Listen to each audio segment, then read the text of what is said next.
एक स्पेशल खबर।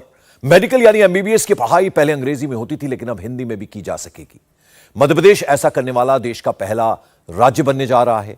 यहां हिंदी में भी एमबीबीएस की पढ़ाई होगी। केंद्रीय गृह मंत्री अमित शाह कल भोपाल जाने वाले हैं, जहां वो हिंदी में मेडिकल किताबों को लॉन्च करेंगे। हिंदी में सिलेबस तैयार करने के लिए भोपाल के गांधी मेडिकल कॉलेज में एक हिंदी वॉर रूम तैयार किया गया है। मंदार नाम के इस वॉर रूम में प्रदेश के अलग अलग मेडिकल कॉलेजेस के 97 डॉक्टर्स हिंदी में किताबें उन्होंने तैयार की हैं। अब तक फर्स्ट ईयर की 3 किताबें हिंदी में तैयार हो चुकी हैं, जिसमें एनाटॉमी, फिजियोलॉजी और बायोकेमिस्ट्री की एक बुक है। खास बात यह है कि हिंदी सिलेबस में तकनीकी शब्दों को नहीं बदला गया है, बस उसे देवनागरी में लिखा गया है ताकि स्टूडेंट्स उसे आसानी से पढ़ सकें, समझ सकें। उदाहरण के तौर पर समझिए कि स्पाइनल कॉर्ड को देवनागरी में स्पाइनल कॉर्ड ही लिखा गया है, जबकि उसकी हिंदी मेरुदंड होती है। इसी तरह लीवर को लिवर ही लिखा गया है, उसे यकृत नहीं लिखा गया, ताकि छात्रों को समझने में आसानी हो। दरअसल ये पूरा प्रोजेक्ट नई शिक्षा नीति के तहत किया गया है, जिसमें मातृभाषा में तकनीकी विषयों की पढ़ाई कराने का प्रावधान किया गया है। भोपाल के गांधी मेडिकल कॉलेज में हिंदी पाठ्यक्रम के लिए वॉर रूम तैयार किया गया। जैसे कि हमने आपको बताया, मध्य प्रदेश के मेडिकल एजुकेशन मंत्री विश्वास सारंग खुद वॉर रूम पर नजर रखे हुए हैं। इंडिया टीवी संवाददाता अनुराग अमिताभ की एक रिपोर्ट आपको दिखाते हैं। कंट्रोल रूम मंदार का, जहां पर यह पूरी किताब तकरीबन 97 डॉक्टर्स की मदद से यह पूरी किताब 568 घंटों में लिखी हुई है। और इस वक्त इंडिया टीवी को एक्सक्लूसिव एक्सेस है उस मंदार कंट्रोल रूम में, वॉर रूम में, जहां पर लगातार आप देख सकते हैं यहां पर तमाम डॉक्टर्स और खुद सरकार के जो चिकित्सा शिक्षा मंत्री हैं विश्वास कैलाश सारंग, वो इस बुक के बारे में उसको पब्लिश करने के लिए तमाम तरीके के डॉक्टर्स के सहयोग से यह किताब लिखी जा रही है। यहां पर पूरी टीम मौजूद है जो इंग्लिश में लिखी हुई किताब को ट्रांसलेट कर रही है हिंदी में, उन तमाम छात्रों के लिए जिनके लिए इंग्लिश मुसीबत का सबब बनते आ रही है।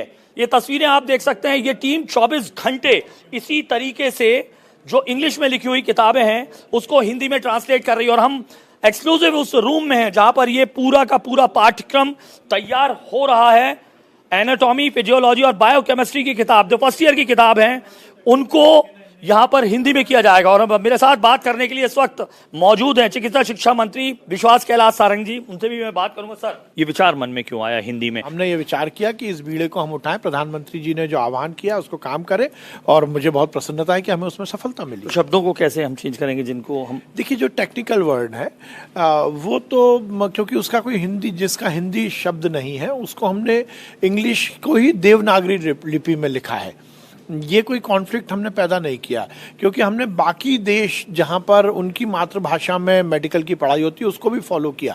उसमें भी जो टेक्निकल वर्ड हैं वो उनकी भाषा में लिखे गए हैं वो इंग्लिश शब्द ही, या जो प्रचलित वर्ड हैं, बहुत सारे ग्रीक वर्ड होते हैं, बहुत सारे इंग्लिश वर्ड हैं, ऐसे वर्ड जो कि टेक्निकल हैं और प्रचलित भाषा में वही उपयोग होते हैं, उनको हमने हिंदी में लिखा है, जिससे कि अंडरस्टैंडिंग हो सके, लर्निंग हो सके, हमारे हिंदी भाषी छात्र जो हैं वो उसको अच्छे से अडॉप्ट कर सके। तो ये किस सेशन में स्टार्ट होगा? ये जो सेशन कमिंग सेशन हमारे अमित शाह जी, देश के यशस्वी गृह मंत्री जी 16 अक्टूबर को इन किताबों का विमोचन करने वाले हैं और हम इसी सत्र से इनकी पढ़ाई शुरू करेंगे।